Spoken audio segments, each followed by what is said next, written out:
r/felons. Bicentenny Albuby 0718 says, my cousin got paroled. My cousin came home Monday after doing about 4 years of a 17-year sentence.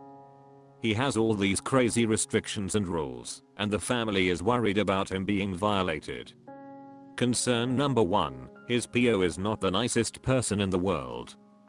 Concern number 2, he has to get a job ASAP, not the easiest task for someone convicted of a violent felony. Concern number 3, he has $20,000 in fines and is required to pay $400 a month toward those fines.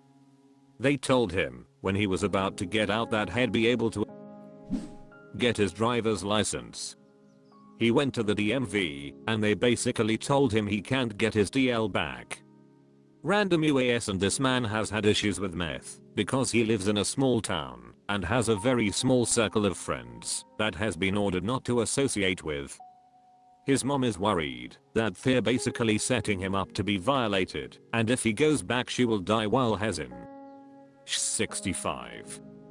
We've never been here before as a family, but what can we do for him to make sure he doesn't go? These Maintenance 51 says, getting let out 13 years early. I'd take whatever shit job I could find and just make it my life. Do that, then figure out the driver's license thing. And I'd act like any of the people I used to hang out with didn't exist. Might be set up to violate, still doesn't mean you have to though.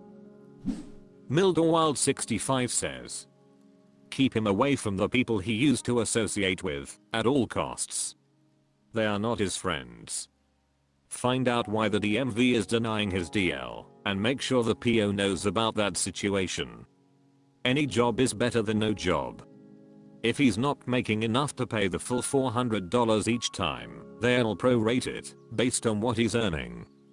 He'll still be liable for the full amount, of course.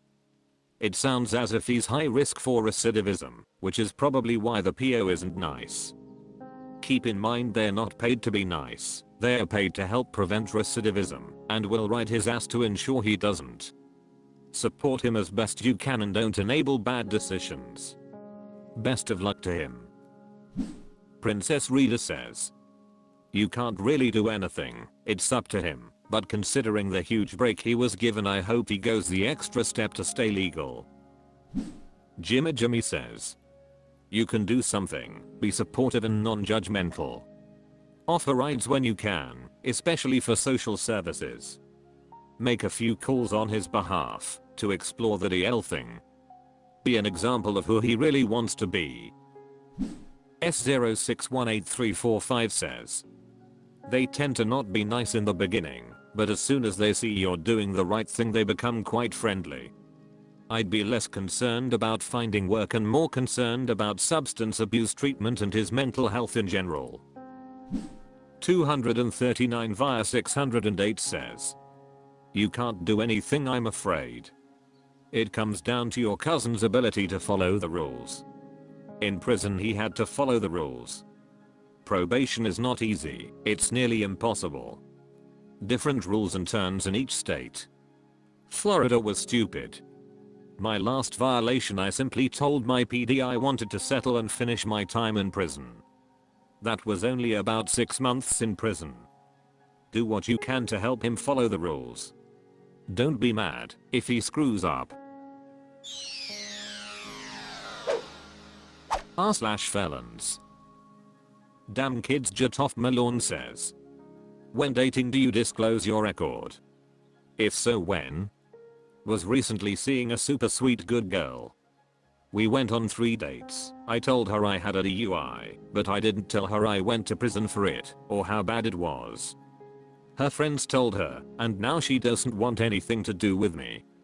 This is the first time I've tried dating. I've been out of prison for a year. How do you guys navigate this? D1 Duck 2020 says, first date within 15 minutes. Lem throw this out there in case it's a deal breaker. I spent 5 years in prison for a first time drug offense. All that is behind me, and I've had a great deal of success since then. If you have questions, I'm happy to answer. Get it out there and kick some dirt on that shit so you can relax. OK Explorer 604 says, how many felons would go to a job interview and the first thing you do is voluntarily disclose your offense or offenses if you didn't need to? Don't get me wrong, I understand the need to be honest.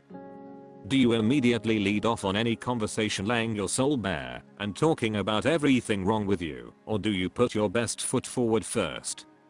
And I know a guy with a gang-related triple homicide that got out, found a wife, and now has 3 kids and living a very successful life. Another guy was in there for 17 years, and yes, that's going to come up. But he didn't immediately say, hi, I've been in prison for 17 years, was a gangster, and has more violent felonies than you have fingers and toes, but I want to date you. And I don't talk about my past in details with anyone, unless I love and trust them completely. There are a million things to discuss like philosophy and science and cultures from around the world that will probably let you know who you're dealing with. Let the subject come up organically eventually, but it would never be an opener or topic on the first date for me, just like I would hope no one starts a conversation with, yeah, I've, ed insert number of women/men, how about you? Present Ambition 6309 says, first date, save time, save money, shows accountability and honesty. Also I kick. Thegaze 902 says, I'm not a felon, but keep getting suggested this subreddit. Do they know something I don't? From an outsider perspective you might put a generic I've done time, but that life is in the past on your online dating profile, so that people that are accepting it are okay with it up front. If it's someone you met while out, go on that first date. If it's successful you should tell them right after. That way they know that you had a good time together, but you've got this thing in your past and now they've got a choice to make about it. I think it might work a little bit better than waiting too long, so that it's deception, and also saying it too soon, so that they don't even want to get to know you. r/felons.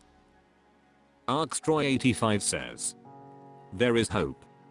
I caught a felony 20 years ago, in February 2004, at 18 years old. I served 4 years incarcerated. I worked a bottom of the barrel construction job upon release. Within 9 months, I enrolled in a drafting and design college, and 2.5 years later, I graduated as a CAD technician. Companies didn't want to give me a chance because they claimed they wanted someone with more field experience. I doubted that and blamed it on the felony. Well, back to construction. Around 2015, I ventured into the facility maintenance life. A company finally decided that my felony shouldn't hold me back. That was the best decision ever. Then, from 2016 to 2017, I returned to college and became an HVAC technician. But I didn't want to be an HVAC tech. I did it to be eligible for the central plant engineer position at that current company. Well, they hired someone more qualified for the job. I quit within another year and started apartment maintenance. I've been performing apartment maintenance since 2018, and I wouldn't say I like it. The catering to tenants drives me cuckoo now. Well, I've recently returned to college for a 3rd time for construction management. I started last month in November.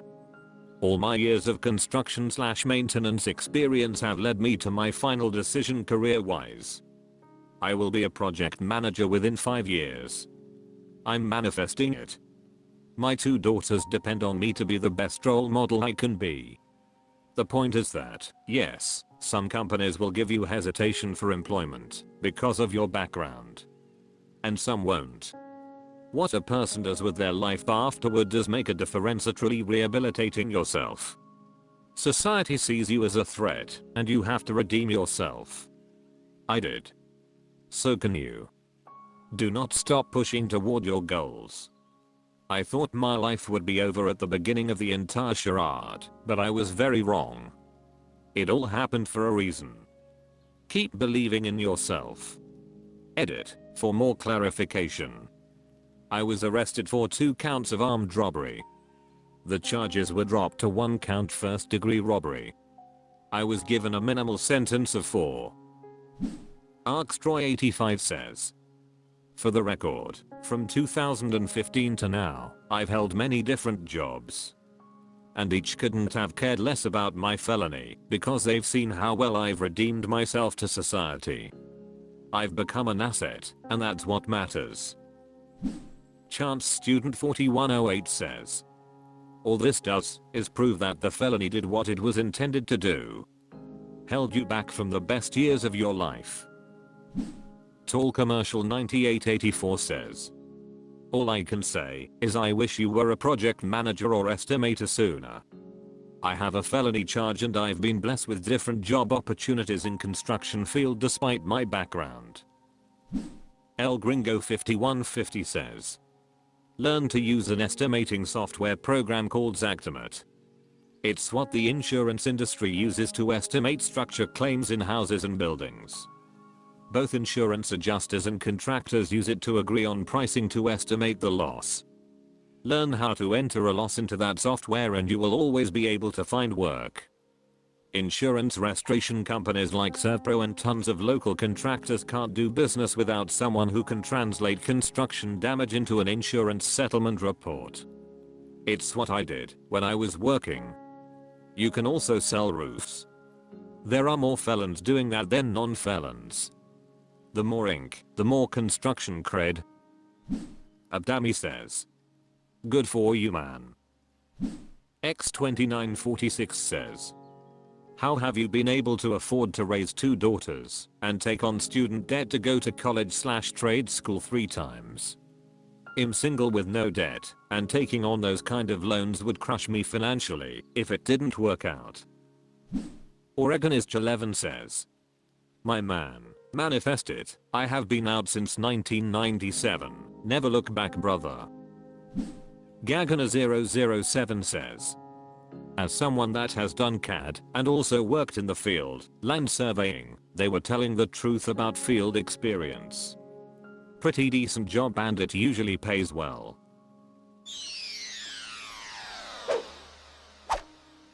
That's all for this video, thank you for watching, please subscribe.